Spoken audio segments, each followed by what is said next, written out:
My name is Emily, a 25-year-old with a life many would envy. My career in marketing had taken off faster than I'd dared to dream, and I was surrounded by a group of friends who were more like family. But for all my success, my love life was a series of unremarkable dates and fleeting connections. That was until a regular evening turned into something out of a storybook. It was a casual dinner with friends at a new restaurant, Savory Secrets. The place had a buzz about it, a mix of modern chic and cozy comfort. I was there with Sarah, my college roommate turned confidant, and Mike, the friend who always had my back. We were celebrating my latest promotion, and I remember feeling a mix of pride and excitement. "Emily, you seriously need to take a break and enjoy yourself. You've earned it," Sarah said, raising her glass in a toast. Mike chimed in. "Yeah, maybe you'll even meet someone interesting tonight. This place is swarming with potential." I laughed it off, focusing more on the intriguing menu. That's when Mark, the chef, approached our table. He was charismatic, with an easy smile and an apron that told stories of his culinary battles. "Evening, folks. I'm Mark, the head chef. I couldn't help but overhear it's a special occasion. Mind if I recommend something off-menu? It's a creation I'm particularly proud of." His confidence was intriguing. "Sure, why not? Surprise us," I replied, intrigued by this unexpected interaction. As Mark walked away, Sarah nudged me. "He's definitely interesting, right?" I brushed off her suggestion, focusing instead on the ambiance and the laughter of my friends. But I couldn't deny there was something about Mark that caught my attention. When the dishes arrived, they were a work of art. The flavors were complex and delightful, a perfect balance of innovation and comfort. Mark returned to check on us, and we struck up a conversation. He spoke about his journey as a chef, his dreams, and his passion for food. It was captivating to see someone so dedicated to their craft. "You really have a talent for this," I found myself saying. "This dish is amazing." Mark's eyes lit up with genuine appreciation. "Thank you, Emily. That means a lot. I hope I can cook for you again sometime." The night continued with more laughter and stories, but there was an undercurrent of something new and exciting. As we left the restaurant, Mark caught up with us at the door. "It was great meeting you all. Emily, I hope to see you back here soon. Maybe next time you can try another one of my special creations." His words lingered with me as we walked away. Sarah and Mike teased me about the obvious spark, but I brushed it off as just a pleasant encounter. Over the next few days, thoughts of Mark and his culinary magic kept drifting into my mind. There was an undeniable connection, something I hadn't felt in a long time. It was a feeling of curiosity, of wanting to know more about this person who had appeared so unexpectedly in my life. Returning to Savory Secrets became a new routine for me. Each visit was an opportunity to dive deeper into conversations with Mark. Our chats moved from culinary arts to dreams, aspirations, and shared laughs. It was refreshing, easy, and before I knew it, we were seeing each other outside the restaurant. One evening, as we walked through the city park, Mark turned to me and said, "You know, Emily, I've never met anyone who gets my jokes as much as you do." I laughed. "Well, I've never met anyone who can cook as well as you do. Guess we're even." Our dates were simple but special. We'd go for long walks, try out new cafes, or sometimes just sit and talk for hours. It felt like we'd known each other for years, not just weeks. One night, sitting on his couch, sharing stories of our childhood, Mark looked at me with a seriousness I hadn't seen before. "Emily, I don't know how to say this without sounding like I'm rushing things, but I feel something strong for you, something I haven't felt in a long time." His vulnerability struck a chord in me. "Mark, I feel the same way. It's like we found something rare and precious." The conversation that night was a turning point. We both acknowledged the deep connection we felt, and it wasn't long before we were talking about a future together. Things moved fast, and some of my friends, like Sarah, were cautious. "Emily, Aren't you two moving too fast? I mean, it's great, but it's only been a couple of months. Sarah expressed her concern one day over coffee. I know it seems quick, Sarah, but with Mark, it just feels right. I can't explain it, I replied, trying to convey the certainty I felt in my heart. Mark's passion wasn't just limited to his work. He was equally passionate about our relationship. He'd surprise me with little notes, impromptu dates, and always made sure to listen and understand me. It was a level of attention and care I hadn't experienced before. One evening, while we were having dinner at my place, Mark brought up the topic of marriage. Emily, I've been thinking, what we have is unique. I don't want to wait to start our life together. How would you feel about getting married? I remember feeling a rush of emotions, excitement, joy, a little bit of fear, but above all, a deep sense of connection. Mark, I would love that. There's nothing I want more than to be with you.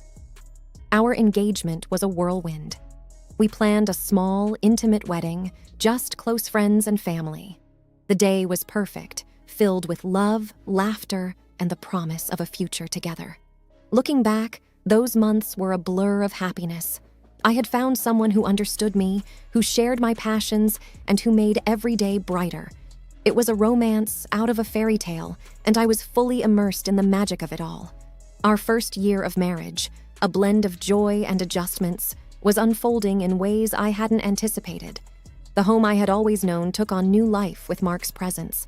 Our routines intermingled, my early morning jogs followed by his meticulously crafted breakfasts, the quick kisses before rushing to our respective jobs, and the quiet evenings when we both managed to be home together. But beneath the surface of our domestic bliss, a current of tension was slowly rising. Mark's commitment to his work was admirable, yet it began to take a toll on our time together. His hours at the restaurant extended late into the night, leaving me in a quiet house, thoughts wandering to the growing distance between us. One night, as we sat down for a rare dinner together, I decided to voice my concerns. Mark, I love that you're so passionate about your work, but these long hours? I miss you. Is there any way you can cut back a bit? He looked at me, his face etched with a mix of concern and an unspoken pressure. Emily, you know I'm doing this for us. I need to match your success, to contribute equally. I don't want you to feel like you're carrying the burden alone.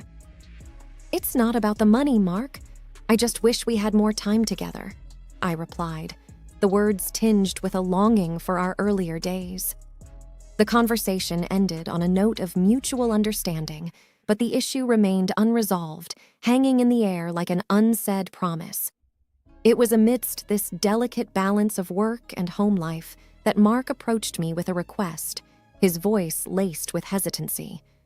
Emily, there's something I need to talk to you about. It's my mom. She's having a tough time financially, and I was thinking, maybe we could help her out, like $1,000 a month? I paused, taking in the weight of his request. His mother, a sweet woman who had welcomed me with open arms, was now in need. Of course we can help, Mark, I said, my decision firm.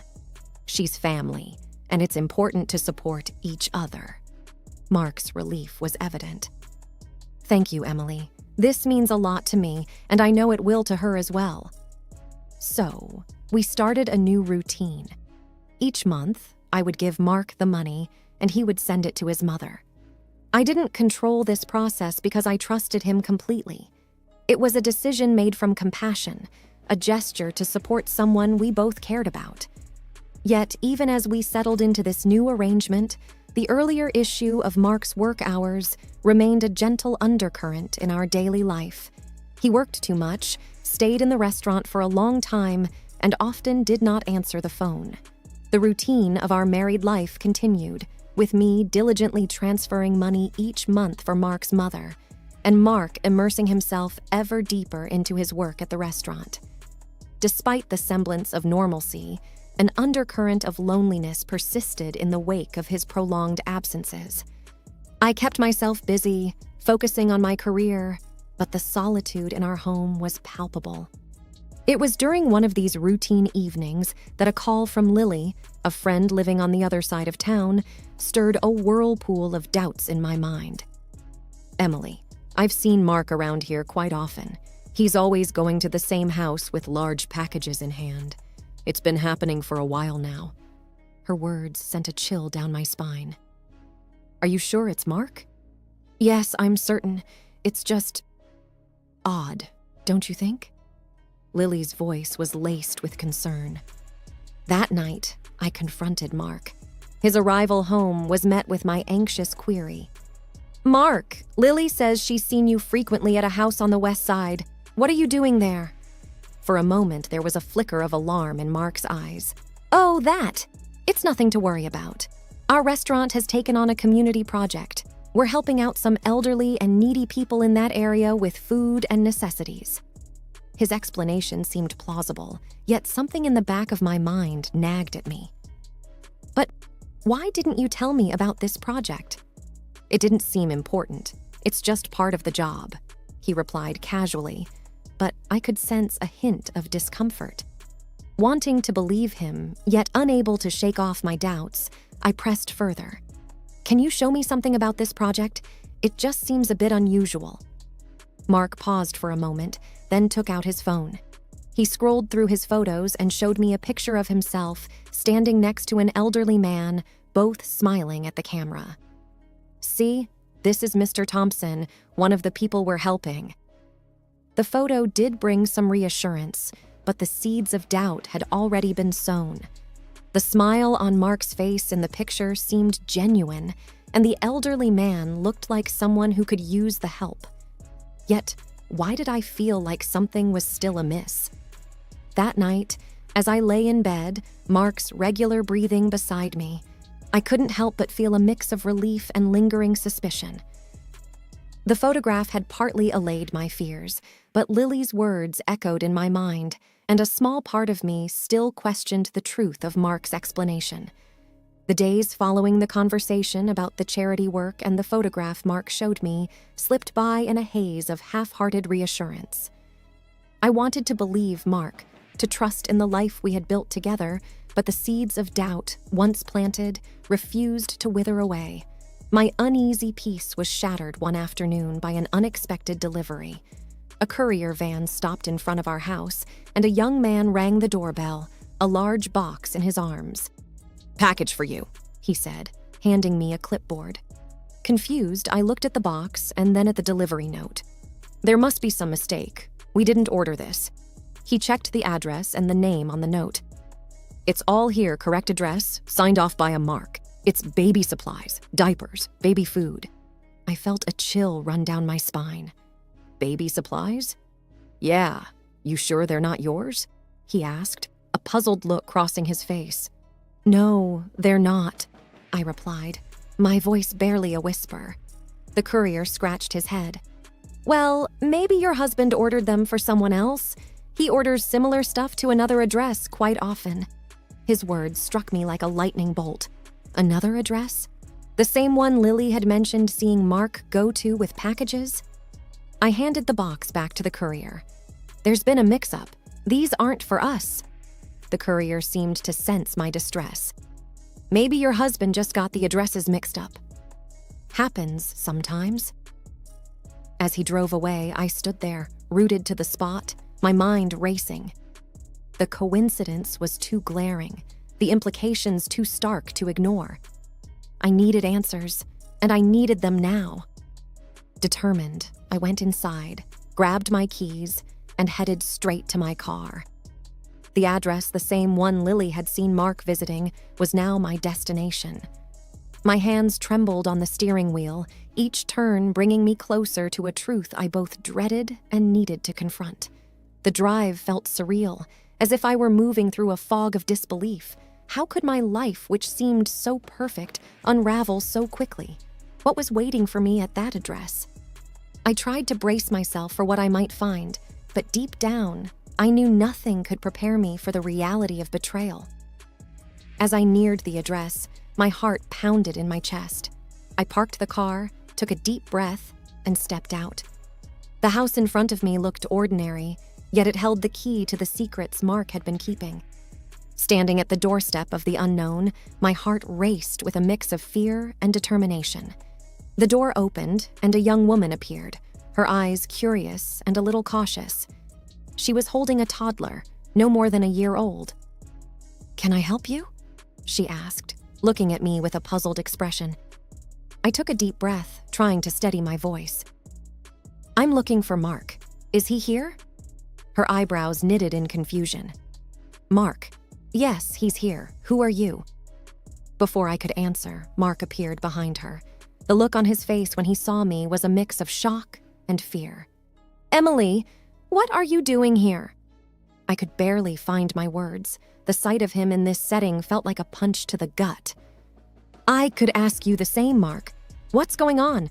Who is this woman? And why are you here?" The woman looked from me to Mark, a growing sense of realization dawning on her face. "Mark, who is she?" Mark's voice was shaky. "This is Emily, my wife." The word wife hung in the air, heavy with betrayal. The woman's face turned pale, and she stepped back, her gaze fixed on Mark. "Your wife? You told me you were divorced." I felt the ground beneath me shift. Divorced? Mark, what is she talking about? Mark's eyes darted between me and the woman, his usual composure crumbling. "Emily, I can explain. It's not what it looks like." I shook my head, disbelief and anger swirling inside me. "Explain? How can you explain this?" The toddler in the woman's arms began to fuss, sensing the tension. She looked at Mark with a mixture of anger and hurt. "You need to leave, Mark. Now." Mark hesitated, his gaze lingering on the child, then turned to me. "Emily, please, let me explain. This is all a big misunderstanding." But the pieces had already fallen into place. The late nights, the secretive behavior, the baby supplies. It was all clear now. Mark had a life here, a life I knew nothing about. "Save it, Mark. There's nothing you can say," I said, my voice breaking. I turned and walked away, the sound of the closing door marking the end of the life I thought I had with Mark.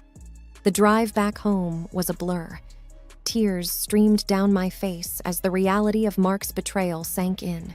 He had been living a double life, and I had been oblivious, trusting him while he lied to me every day. When I got home, the house felt emptier than ever. The life I had built with Mark, the dreams we shared, everything felt tainted. I sat there, alone, trying to process the magnitude of what I had just discovered. The future I had envisioned with Mark was gone, replaced by a painful uncertainty and a deep sense of betrayal. The days following the revelation felt like walking through a fog. I moved through the motions of my daily life, but everything seemed dull and distant. The pain of Mark's betrayal was a constant ache, a reminder of the trust I had placed in him and how it had been shattered. Mark tried to reach out, his messages and calls filling up my phone, but I couldn't bring myself to answer. I needed space, time to think and to heal. The idea of facing him, of hearing his explanations, was more than I could bear. A few days later, I sat down with Sarah, my closest friend. Over cups of coffee in my now too quiet kitchen, I poured out the whole story. She listened, her face a mixture of anger and sympathy. "I can't believe he would do this to you, Emily. You deserve so much better," Sarah said, her hand reaching out to cover mine. "I just don't understand how I missed it. The signs were all there," I replied, the weight of my naivety heavy on my shoulders. "It's not your fault, Em. He lied to you. You trusted your husband, which is what anyone would do," she reassured me. Sarah's words were a small comfort, but the wound was still fresh. I knew I had to make a decision about my future, about my marriage.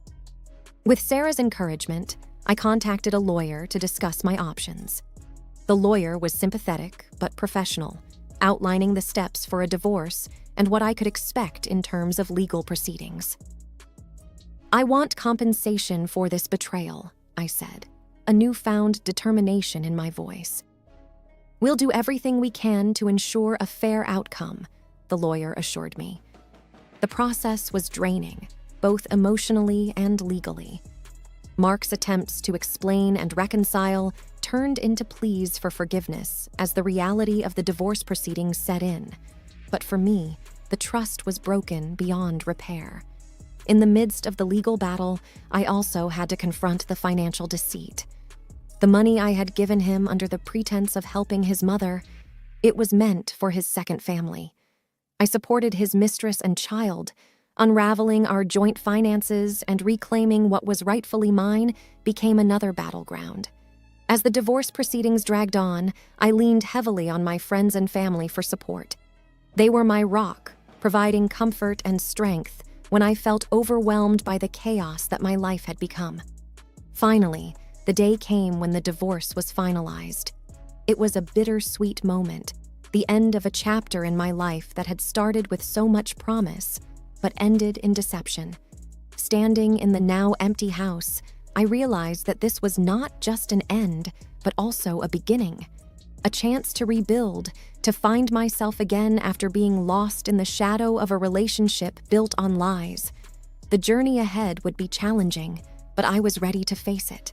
With the support of my loved ones and the lessons I had learned, I knew I could move forward, stronger and wiser.